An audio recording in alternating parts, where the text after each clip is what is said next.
Bismillahirrahmanirrahim. Assalamualaikum warahmatullahi ta'ala wabarakatuh. Sahabat Mida dimanapun Anda berada, berjumpa lagi dengan saya, Rizky Haid Sulhaq, Ketua dari Yayasan Mitra Dai Indonesia, dalam segmen kita Qohwah, Qaulun wa Hikmah. Lagi-lagi saya mengingatkan pada sahabat Mida, apa sih Qohwah? Qohwah adalah Qaul. Qohwah itu dalam arti bahasa Arab kopi, tapi kita menjadikan itu sebuah singkatan yang artinya Qaul. Qaul itu perkataan. Bisa dalam bentuk tulisan, bisa dalam bentuk penjabaran langsung secara lisan gitu ya. Tapi kita ambil dari literatur, catatan buku, penjelasan dan sebagainya. Hikmah. Hikmah ya pelajaran, kebijaksanaan yang bisa kita ambil dari sebuah kisah. Yang mana hari ini kita masih akan membahas tentang kisah-kisah para sahabat. Tapi sebelum itu saya mengajak sahabat Mida sekalian, jangan lupa dukung terus kanal YouTube ini dengan cara like, komen, share, dan juga di subscribe pastinya agar kanal YouTube ini lebih bermanfaat untuk khalayak luas. Baik, kita masuk ke pembahasan kita hari ini, masih di seputar sahabat Rasulullah SAW yang pastinya ini merupakan generasi-generasi awail atau generasi-generasi emas yang mana mereka masih bersamai Rasulullah di awal-awal perjuangan dakwahnya. Hari ini kita akan berkenalan dengan seorang sahabat yang bernama Sa'id bin Amir, yang dijuluki sebagai pemilik kebesaran di balik kesederhanaan. Nah, Sa'id bin Amir. Oke, kita masuk ke bahasan kita. Siapakah di antara sahabatnya yang mengenal nama Sa'id bin Amir atau pernah mendengarnya sebelum ini? Di dalam buku ini dijelaskan bahwasanya kemungkinan besar atau kemungkinan banyak pasti di antara kita, kalau tidak boleh dikatakan semua ya, yang belum pernah mendengar sama sekali, saya yakin bahwa sekarang kalian pasti menunggu dan bertanya-tanya, siapa sih Sa'id bin Amir? Karena saya yakin kebanyakan dari kita banyak yang tidak mengenal sahabat yang bernama Sa'id bin Amir. Kenapa beliau sampai dijuluki pemilik kebesaran di balik kesederhanaan? Menarik. Sekarang Anda akan mengetahui siapa sejatinya tokoh tersebut. Ia adalah seorang sahabat Rasulullah SAW yang utama. Walaupun namanya tidak seharum nama mereka yang telah terkenal, ia adalah salah seorang yang bertakwa dan tidak menonjolkan diri. Mungkin ada baiknya kita kemukakan di sini bahwa ia tidak pernah absen dalam semua perjuangan dan jihad yang dihadapi oleh Rasulullah SAW. Tetapi itu telah menjadi pola dasar kehidupan semua orang Islam ketika itu. Tidak selayaknya bagi seorang yang beriman akan tinggal berpangku tangan dan tidak turut mengambil bagian dalam apa saja yang dilakukan oleh baginda Nabi Muhammad SAW. Baik saat damai maupun saat suasana perang. Nah, Sa'id menganut Islam tidak lama sebelum pembebasan Khaybar.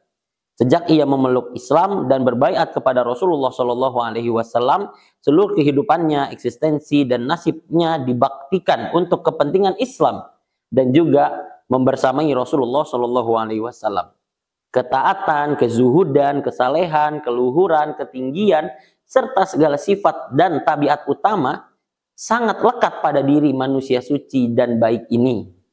Ketika kita berusaha menemui dan menjajaki kebesarannya, hendaklah kita bersikap hati-hati dan waspada, agar kita tidak terlena oleh godaan pikiran yang selalu tertuju pada kemegahan, sehingga banyak hal penting yang justru terabaikan dan lepas dari pantauan.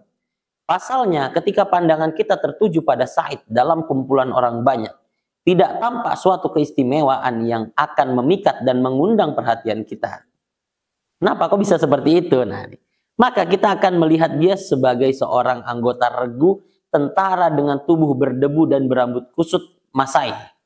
Baik pakaiannya maupun bentuk lahirnya tidak sedikit pun berbeda dengan golongan miskin lainnya dari kaum muslimin, seandainya yang kita jadikan ukuran itu pakaian dan tampilan luarnya. Kita tidak akan menemukan petunjuk yang akan menyatakan siapa sebenarnya ia.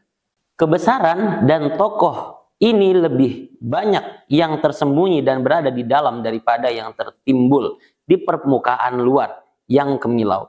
Kebesaran itu jauh tersembunyi di sana, di balik kesederhanaan dan kesahajaan. Apakah Anda sekalian tahu tentang mutiara yang terpelihara di dalam perut kerang? Nah, keadaannya boleh diibaratkan seperti itu. Jadi saking seorang Sa'id bin Amir itu tidak jauh berbeda baik secara fisik maupun secara karakter dengan ulama, dengan sahabat-sahabat yang lain, tapi di mata Rasulullah beliau memiliki sebuah keunikan yang berbeda. Tidak secara fisik tapi secara batiniah Rasulullah melihat sahabat yang sangat istimewa.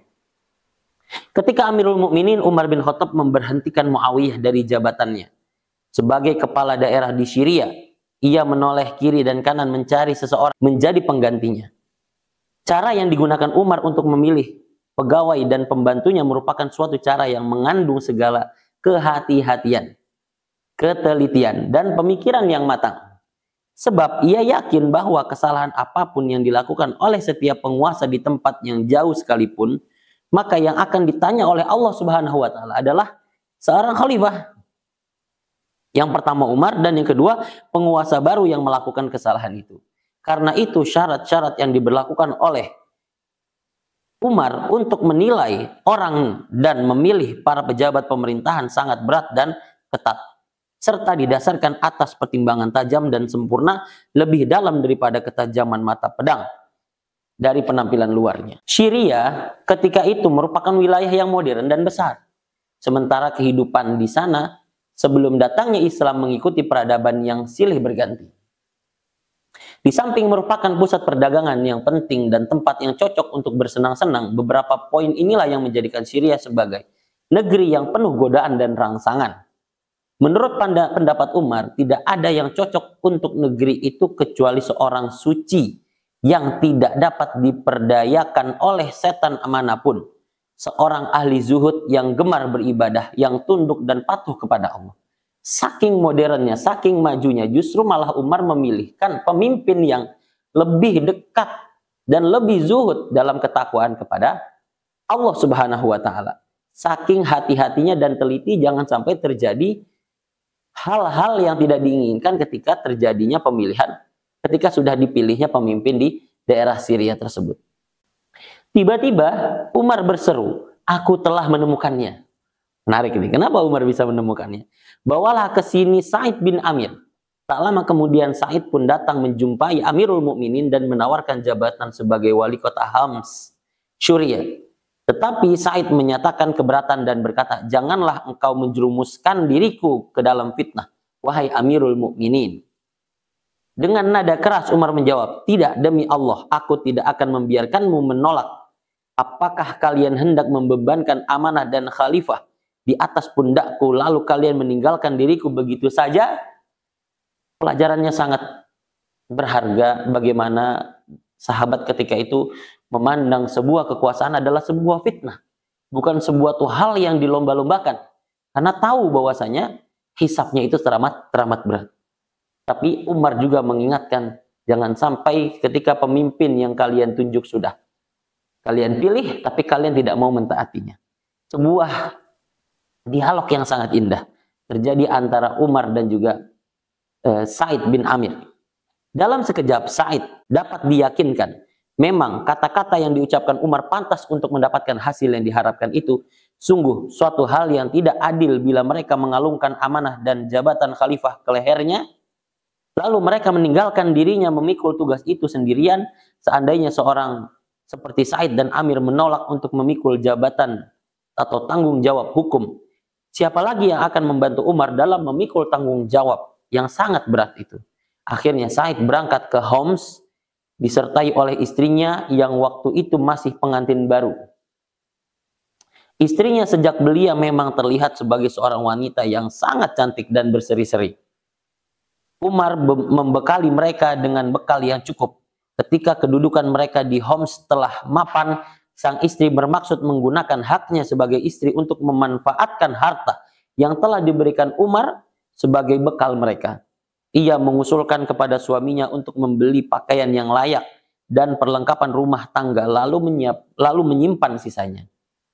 Namun Sa'id menjawab, "Maukah kamu aku tunjukkan yang lebih baik daripada rencanamu itu?" Kata Sa'id bin Amir. "Kita berada di suatu negeri yang sangat pesat perdagangannya dan laris barang jualannya. Lebih baik kita serahkan harta ini kepada orang yang akan mengambilnya sebagai modal dan akan mengembangkannya." "Bagaimana jika perdagangannya rugi?" katanya istri. Aku akan menetapkan jaminan atas dirinya. Baiklah kalau begitu. Kemudian Sa'id pergi keluar lalu membeli beberapa keperluan hidup dan dari jenis yang sangat bersahaja, dan sisanya yang tentu saja masih banyak dibagi-bagikan kepada fakir miskin dan orang-orang yang membutuhkan. Hari-hari pun berlalu, dari waktu ke waktu istri Sa'id selalu menanyakan kepada suaminya soal perdagangan mereka dan kapan keuntungannya hendak dibagikan. Semua itu dijawab oleh Sa'id bahwa perdagangan mereka berjalan lancar, sedangkan keuntunganmu bertambah banyak dan kian meningkat. Suatu hari istrinya kembali mengajukan pertanyaan serupa di hadapan seorang kerabat yang mengetahui duduk perkara yang sebenarnya. Sa'id pun tersenyum, lalu tertawa dan menyebabkan timbulnya keraguan dan kecurigaan sang istri. Ia mendesak suaminya agar menceritakannya secara terus terang. Akhirnya sang suami menuturkan kepadanya bahwa harta itu telah disedekahkannya sejak awal. Subhanallah, bagaimana seorang Sa'id yang tadinya dibekali uang untuk berdagang atau berbisnis, ternyata malah disedekahkannya kepada fakir miskin sejak awal kali dia datang ke kota Homs yang ada di Syria tersebut. Wanita itu pun menangis karena merasa tidak diinformasikan secara terbuka. Ternyata sang istri menangis, sementara air mata penyesalan dan kesedihan telah menambah kecantikan dan kemolekannya. Sebelum pandangan yang penuh godaan itu dapat mempengaruhi dirinya yang lemah, Sa'id mengalihkan penglihatan batinnya ke surga. Maka tampaklah di sana rekan-rekannya yang telah pergi mendahuluinya, lalu berkata, aku pun mempunyai rekan-rekan yang telah lebih dahulu menemui Allah, dan saya tidak ingin menyimpang dari jalan mereka, walau ditembus dengan dunia dan segala isinya. Karena ia takut akan tergoda oleh kecantikan istrinya itu, ia pun menyampaikan kata-kata yang seolah-olah dihadapkan kepada dirinya sendiri bersama istrinya.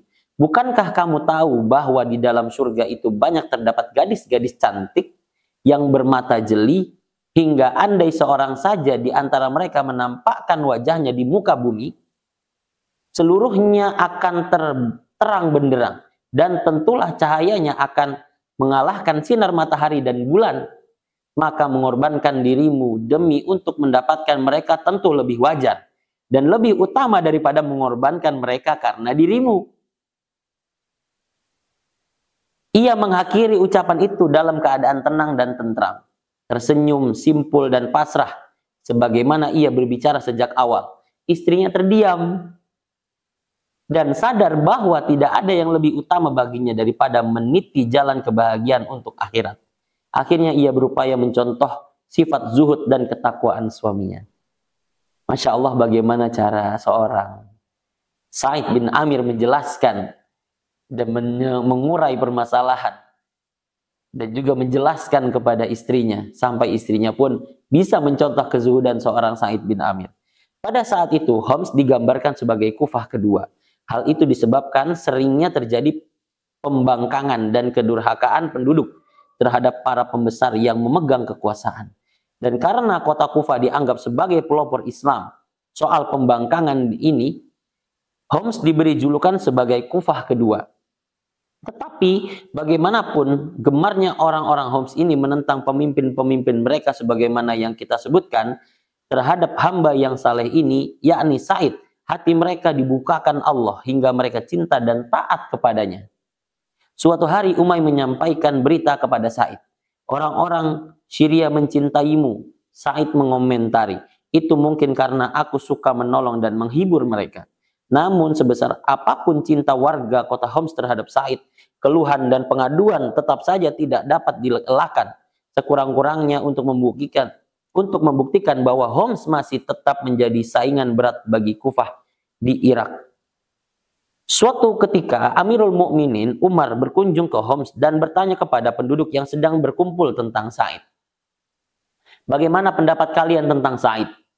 Sebagian hadirin tampil depan mengadukan, tetapi rupanya pengaduan itu mengandung berkah. Sehingga dengan demikian terungkaplah dari satu segi kebesaran pribadi tokoh kita ini, kebesaran yang sangat menakjubkan. Dari kelompok yang mengadukan itu, Umar meminta agar mereka mengemukakan titik-titik kelemahannya. Satu demi satu, juru bicara kelompok tersebut maju dan mengatakan, kami mengeluhkan 4 perkara dari dirinya. Yang pertama, ia tidak keluar untuk menemui kami hingga menjelang siang. Yang kedua, ia tidak mau melayani orang pada waktu malam hari. Yang ketiga, setiap bulan ada 2 hari di mana ia tidak mau keluar untuk kami, sehingga kami tidak dapat menemuinya. Yang keempat, ada satu lagi yang sebetulnya bukan merupakan kesalahannya, tapi mengganggu kami, yaitu bahwa sewaktu-waktu ia jatuh pingsan. Umar tertegun sebentar dan memohon kepada Allah dengan ungkapan, ya Allah, hamba tahu bahwa ia adalah hambamu yang terbaik. Karena itu hamba berharap firasat hamba terhadap dirinya tidak meleset. Said pun dipersilahkan untuk membela diri. Ia pun berkata mengenai tuduhan mereka bahwa saya tidak keluar hingga menjelang siang. Demi Allah, sebetulnya saya tidak hendak menyebutkannya.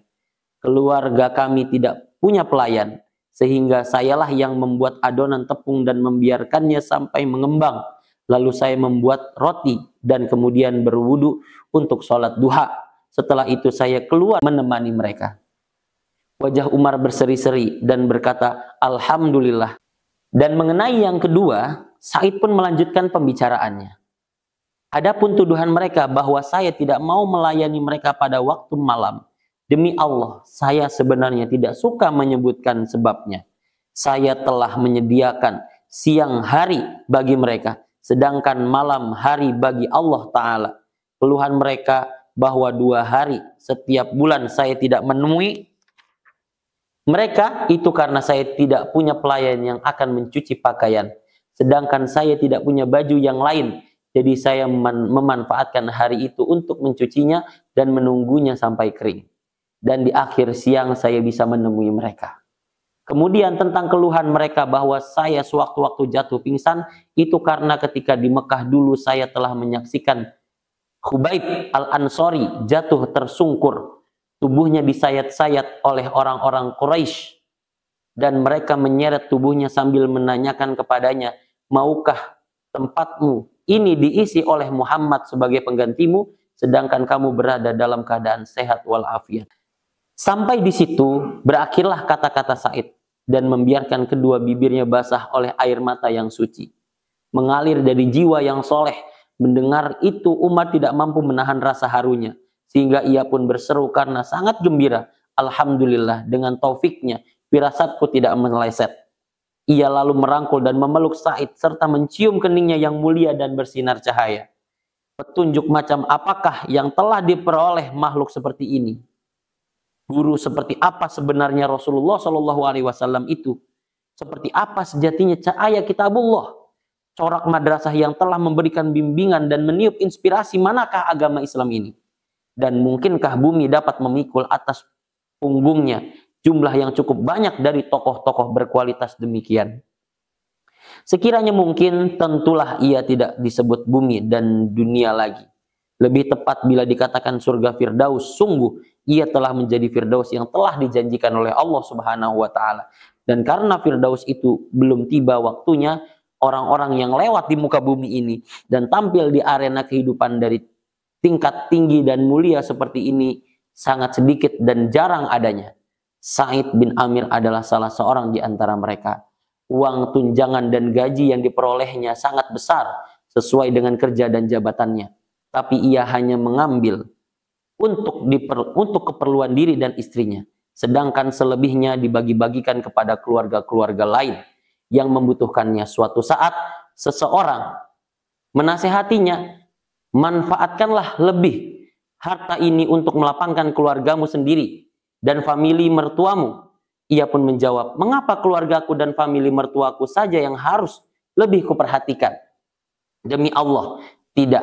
Aku akan menjual keriduan Allah dengan kaum kerabatku. Ia memang sudah sekian kali disarankan oleh orang lain. Longgarkanlah nafkah untuk diri pribadi dan keluargamu. Ambillah kesempatan untuk menikmati hidup. Tapi jawaban yang keluar hanyalah kata-kata yang senantiasa dia ulang-ulang.